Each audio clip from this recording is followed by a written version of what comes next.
Says in the police report y'all burned the car with the guy in it. What made y'all decide to do that? I don't know, sir. I can't. I don't. I think. I guess it's the cleanest way to hide the evidence. I was intoxicated and not thinking clearly, and I was. Everything was just bad. Just bad. I ain't. All right. Not sure you want to have a creepy laugh like that when you're asking the parole board to release you 15 years early. This man is receiving his first parole hearing out of the infamous Angola prison in Louisiana. He took a life and then tried to hide the evidence by burning the body in the car. I'll unpack with the details that we have at the end. Yes, sir. Henry Stevens, DLC number 494517. Okay, that's right. I'm gonna read some stuff into the record, Mr. Stevens. If anything is incorrect, tell me about it and we'll look into it. You are a first felony offender. Yes, with sir. a parole date of 6/16/24, good time date of 10/27/34, adjusted. You must have lost some good time because originally it was 3/15/34. And your full term date is 6/16/39. You were given a 35-year sentence for the charge of manslaughter. Is that correct? Yes, sir. Okay. You have no speakers today. So, Mr. Henry, tell me today, why would you consider letting you out and what happened? What took place to get you arrested? I had a bad encounter with a guy, and we both were intoxicated, got in a physical incident with one another, and he threatened my life, and it spiraled out of control from there, and he acted on it, and I responded to it. It was a poor decision. It was a decision I made out of fear and uncertainty, and I deeply regret it. Deeply regret it. And why should we think about letting you out today? I would like to have an opportunity to prove myself that I deserve a second chance. It's my first time offense ever in prison, and it's been a real hard one. And I've experienced hardship on hardships, and seeing loved ones die, being here is hard, you know. And my dad's about to pass away soon. I hope and pray I could be out there with him what time left he's got left, and do something positive for him. All right. Anything else? No, sir. Okay. I just like to live life in peace. Okay. Warden Ambo, what do you have to say about Mr. Stevens? So Mr. Stevens only been here a year. He came here in May of 2023. Since he's been here, he has not had any programming. Because of the fact that he's been in protected custody a couple times, he's been transferred to and from facilities and in the past. So he hasn't had any programs. I'm not sure right now if he's on a backlog for any programs, Ms. Jody says he is. I think he's on a backlog for anger management and victim awareness. So through the time he's been in jail, he only had 25 DB reports, with the last one being 12/3 of 2018. And that was a Rule 4, which is a low court DB. So basically, that's all I have to say. I don't really have much on him. Okay, could you tell us about his good time? Do you know any why he lost 300 and something days and only got 75 back?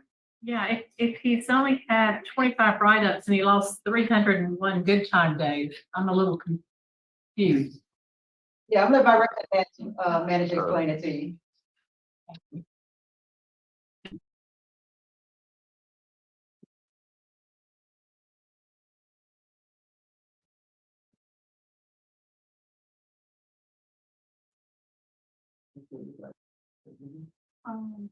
No, I wouldn't only go 75. So when he asked for his good time back, his 301 days, the warden, at that time, only gave him 75 days. So it was up to the warden's discretion to give him the full days back. How many kids? But they lose 301. What kind of, How many days could you approve? Only give him 280, right? right, we could have given all of it. We could have gave all 301 back. But he's eligible to apply for restoration of good time again now. Do you know what caused him to lose that much? Yes, ma'am. Ooh. Yes, ma'am. When I was at DCI, they're real strict on the 21s. I have, I think 4 or 5, but they're consensual 21s. And they're real hard on that. They hit you hard with pretty hard there, but it's good time. And they should. Okay. Okay, and some of those can't be restored. Some of those days that he got, Like if you have a 21, yeah, escaping 21s are hard to be, to give restoration of good time back to. Thank you both. So you. We appreciate it. Got it now. Well, Thank- okay, all right. All right. That is a big concern to me. Mr. Stevens, was that loss of good time, and it's still of concern to me. Jess, can y'all turn the thank you. That's still of concern to me.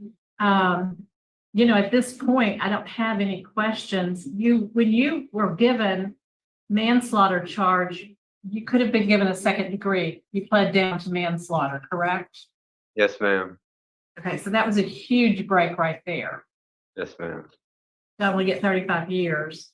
And you haven't really proven your conduct is where it needs to be in my mind. I think you're working there, but I have concerns about that. I don't have any questions. I have no questions. Mr. Byron? Says in the police report y'all burned the car with the guy in it. What made y'all decide to do that? I don't know, sir. I can't. I think, I guess it's the cleanest way to hide the evidence. I was intoxicated and not thinking clearly. And I was, everything was just bad, just bad. I ain't, All right, thank you. Have you taken any substance abuse classes? yes, sir. And I do have anger management. I took it. I don't know whether it got lost in my file or not, but I do have that class. I do have that and character counts, which I think that's the best class I've ever taken. Character counts. Okay, is the panel ready to vote? Yes. Okay, Ms. Ledoux? Mr. Stevens, it's not going to come probably as a surprise that I'm going to deny today, but I need for you to get involved there in some programming. I need to keep your conduct where it needs to be. You're still young, and I think you have an opportunity to do better in the next couple of years, okay? Yes, ma'am. I'm gonna concur with Ms. Ledoux on that, based on the violent and senseless nature of the crime, the strong opposition from the victim's family that we didn't talk too much about, the law enforcement opposition, and that you've not served enough time for a murder charge. You barely above half of it, and that no programs substantially have been completed. So get some programs, like she said, before the next appearance at the parole board, and you'll have a better shot. Thank you, sir. Okay, and I concur with my colleagues. My vote is also to deny. But now that you at Angola, get some classes, and as many substance abuse classes as you can. Yes, Okay? sir. Yes, All sir. right. Good luck to you. Thank you, sir. Okay, in this unpacking, there's not much to go over. We'll go over some of the news in the crime. We'll look at who the warden is, because I was just curious, so I pulled that up. And we'll also look at the write-ups that he received that he was talking about out of the Angola write-up handbook. So starting with the crime, it's here's the article written in 2004, and to think that it's been 20 years since 2004. He's been sitting there in Angola, getting quite comfortable, as we see. But a Pitkin man had been charged with second-degree murder and the death of a man whose charred remains were found inside a burned car. Vernon Parish Sheriff Detective arrested 25. He was 25 at the time, so he's 45 now. Year old Henry W. Stevens and 43-year-old Shirley Johnson. Authorities say the pair lived together and both knew the victim. Chief investigator Marvin Hilton says the couple allegedly set fire to the vehicle Simmons was in and said that the alleged incident was a result of a fight between the couple and Simmons. Simmons' remains were found April 25th in a wooded area of Cravens. The body was sent to Shreveport, and in the autopsy, it revealed that he'd been shot several times. Both Stevens and Johnson are being held in the parish jail, but bond has not been set. So, and then they just did a plea deal. They didn't do a trial. It's like a classic, you see this all the time. It's like, oh, let's light the car on fire. But I mean, at least he was being honest. We give him credit for anything. He was just being honest. There was no rhetoric. There was no blah, blah, blah. But and he's kind of well spoken. Did I imagine that? It wasn't like what you'd expect. But looking at him, it was like I thought I'd have a much more of the. We have seen each side of the spectrum out of Louisiana, and I don't know. He seems to kind of enjoy prison. The write-ups that he has. So remember, he said, and he had a lot of write-ups. We don't see that often. I was surprised that they were even taking it as lightly as they were, because it's not a ton, but it's much. We often see folks who get in there and don't have any write-ups, and I think that this is also a perfect example of how there are inmates that do excel in prison and there are those that just coast.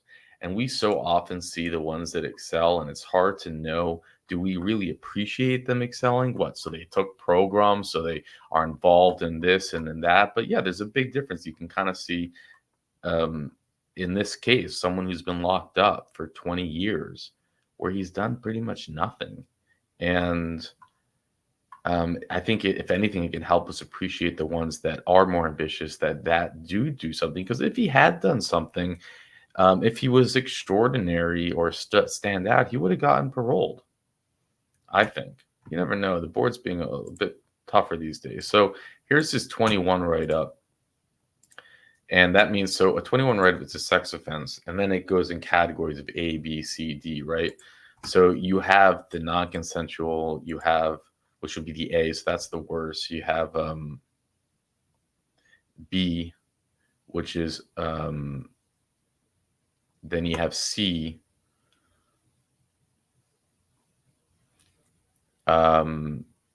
D, E, F, G, and H.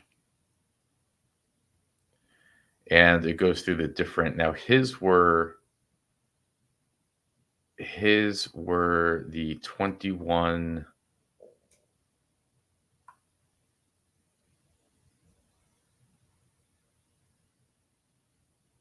I think his were the 21 C's.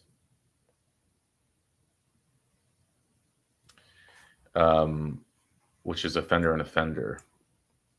And it's consensual. It's still, they say it's not allowed. But I mean, I don't know, maybe it's but it was interesting. Miss Ledoux was like, that's still not okay. And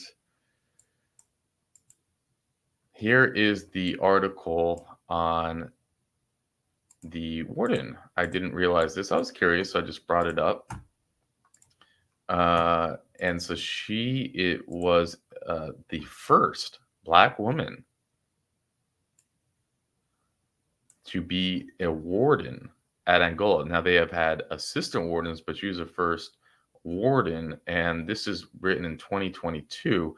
Baton Rouge, the Department of Correction recently promoted Deputy Assistant Secretary Rochelle Ambo to the position of Deputy Warden of Louisiana State Penitentiary. Ambo was the third Black woman to serve as Deputy Warden for the Louisiana Department of Corrections. However, she's the first Black woman to serve as deputy warden of Louisiana's largest prison. Oh, so she's still not a full warden. Maybe she is, and we don't have that article now. I'm not sure. Rochelle is a highly qualified individual who brings decades of correction experience in a new position. Rochelle joined the department in 1992 as a correction officer in LSU Institute for Women, LCIW. She was risen through the ranks, serving as the agency's first correctional transitional specialist in 2005. Was promoted in 2014 as Deputy Assistant Secretary Reentry. Secretary Jimmy LeBlanc recently created a division of Diversity, Equity, and Inclusion, DEI, within the Department of Corrections. DEI responsible for effectively developing diverse workforce to level organization and committed to continually fostering. And I know that that is a topic of conversation these days. DEI provides leadership and support to ensure the value of diversity, equity in vital components in all decisions that impact the people whom we serve, including applicants for employment staff, the incarcerated families, incarcerated visitors, volunteers. I appreciate the confidence of Secretary LeBlanc and Warden Tim Hooper in my ability to help lead Louisiana's largest prison. The deputy warden position is an exciting and challenging continuum of my 27-year career in public service. This is an opportunity to showcase the betterment of our government system and the members of various diverse communities represented in the leadership management position. While humbly in this opportunity, I'm uniquely equipped in challenges it presents. And for those of you who might not know, Angola is more than just a prison. It is like a city.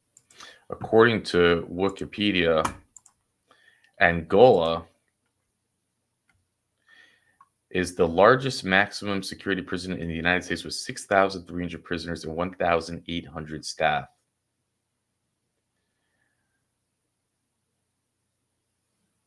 The largest in America. Can you imagine? The 28 square miles of land prison sits. It was known as, before the American Civil War, as the Angola Plantation, and a slave plantation owned by slave trader Isaac Franklin.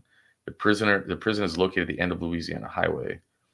There's a long history, and I read an interesting book. But at one point, they actually had prisoners in Angola acting as guards, armed with guns.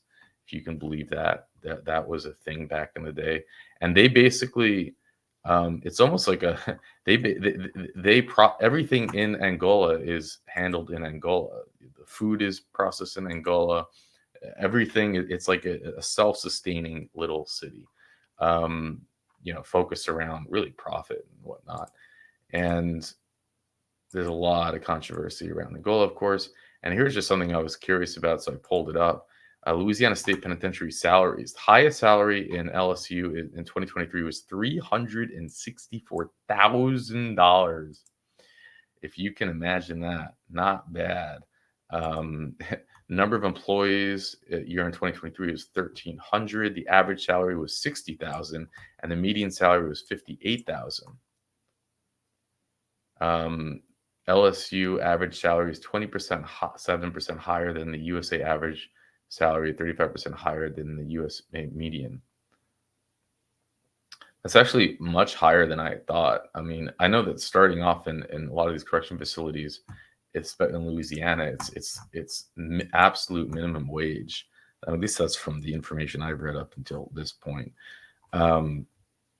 Anyways, thank you for being here. Thank you, Richard, for sharing the information.